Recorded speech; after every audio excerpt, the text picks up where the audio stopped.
تاریخ بتاتی ہے کہ 1400 سال پہلے ایک حکمران گزرا ہے جو خلفائے راشدین کی فہرست میں دوسرے نمبر پر مسلمانوں کا خلیفہ بنا۔ انسانی تاریخ میں شاید ہی کوئی ایسا حکمران گزرا ہو جس کی حکومت انسانوں پر تھی، زمین پر تھی، ہواؤں پر تھی، یہاں تک کہ پانیوں پر بھی تھی۔ 22 لاکھ مربع میل یعنی کہ آدھی دنیا پر حکومت کرنے والے حضرت عمر بن خطاب رضی اللہ تعالی عنہ نے اپنی رعایا پر ایسا عدل اور انصاف کیا کہ دجلہ کے کنارے پیاسے کتے کی بھی فکر رہتی تھی۔ راتوں کو گشت کر کر کے اپنی عوام کے مسائل اور پریشانیوں کو سلجھایا، مسلم اور غیر مسلم کے حقوق کا برابر انصاف کیا، اور ایسی حکومت کی کہ ایک غیر مسلم کہتا ہے اگر مسلمانوں میں ایک اور عمر بن خطاب ہوتا تو دنیا پر حکومت اسلام کی ہوتی۔ مصر سے خط آتا ہے کہ دریائے نیل اپنی روانی کے ساتھ نہیں بہتا جب تک کہ کسی نوجوان لڑکی کو زیورات سے سجا کر دریائے نیل میں قربان نہ کیا جائے، اور یہ روایت برسوں سے قائم ہے۔ عمر بن خطاب یہ خط پڑھتے ہیں اور جواب میں لکھتے ہیں کہ بسم اللہ الرحمن الرحیم، اے نیل اگر تو اللہ کے حکم سے بہتا ہے تو بہنا شروع کر دے، ورنہ تیری کوئی ضرورت نہیں۔ قاصد کو وہ خط دیا اور فرمایا کہ یہ خط دریائے نیل میں ڈال دو، اور جب وہ خط دریائے نیل میں ڈالا گیا تو دریا بہنے لگا، اور ایسا بہنے لگا کہ آج تک نہیں رکا۔ عراق کا گورنر حضرت عمر بن خطاب رضی اللہ تعالی عنہ سے ملاقات کے لیے مدینہ جاتا ہے۔ رسول اکرم صلی اللہ علیہ وسلم کی سنت کے مطابق حضرت عمر بن خطاب کا دربار بھی مسجد نبی میں لگا کرتا تھا۔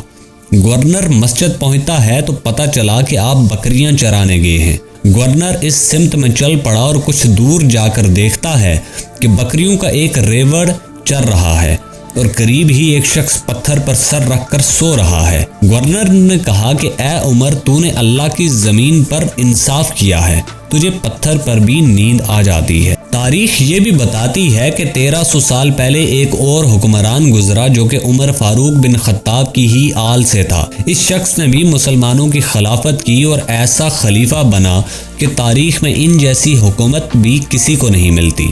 3 بر اعظموں پر حکومت ہے اور صرف 2 سال اور 2 مہینے کا مختصر عرصے میں ایسی حکومت کی کہ 3 بر اعظم میں زکوٰۃ لینے والا کوئی نہ بچا، بھیک مانگنے والا کوئی نہ بچا، قرض دار کوئی نہ بچا، اور نہ کوئی مسلم اور نہ ہی کوئی غیر مسلم۔ زکوٰۃ کا مال آتا تو فرماتے کہ غریبوں میں تقسیم کر دو، پتہ چلتا کہ غریب تو کوئی ہے ہی نہیں۔ فرماتے کہ اسلامی لشکر تیار کراؤ، پتہ چلتا کہ اسلامی لشکر پوری دنیا میں گھوم رہے ہیں۔ فرماتے کہ نوجوانوں کی شادیاں کروا دو، پتہ چلتا کہ شادی کے خواہش مند لوگوں کی شادیوں کے بعد بھی مال بچ گیا ہے۔ فرماتے کہ اگر کسی کے ذمہ قرض ہے تو وہ قرض ادا کر دو، پتہ چلتا کہ رعایا کی قرض ادائیگی کے بعد بھی مال بچ گیا ہے۔ فرماتے کہ جاؤ اور دیکھو یہودی اور عیسائیوں میں سے کسی پر قرض ہے تو وہ بھی ادا کر دو، پتہ چلتا کہ غیر مسلموں کی قرض ادائیگی کے بعد بھی مال باقی ہے۔ فرماتے کہ اہل علم کو مال دے دیا جائے، پتہ چلتا کہ پھر بھی مال بچ گیا ہے۔ پھر فرماتے کہ اس کی گندم خرید کر پہاڑوں پر ڈال دو کہ مسلم سلطنت میں کوئی پرندہ بھی بھوکا نہ رہے۔ اور اپنے حالات کیسے تھے؟ حضرت عمر بن عبدالعزیز کے 12 بچے اور بچیاں تھیں۔ عید کا موقع آتا ہے، بچہ والدہ سے نئے کپڑوں کی فرمائش کرتا ہے۔ والدہ حضرت فاطمہ بنت عبد المالک جو کہ 7 نسبتوں سے شہزادی ہیں۔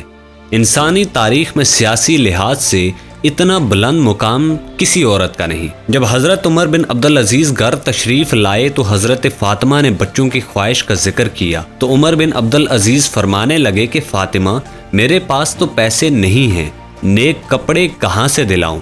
قصہ مختصر، 3 بر اعظموں میں کوئی بھیک مانگنے والا نہیں بچا تھا، مگر 3 بر اعظم کے بادشاہ کے پاس اتنے پیسے بھی نہیں تھے کہ اولاد کو عید پر کپڑے دلا سکیں۔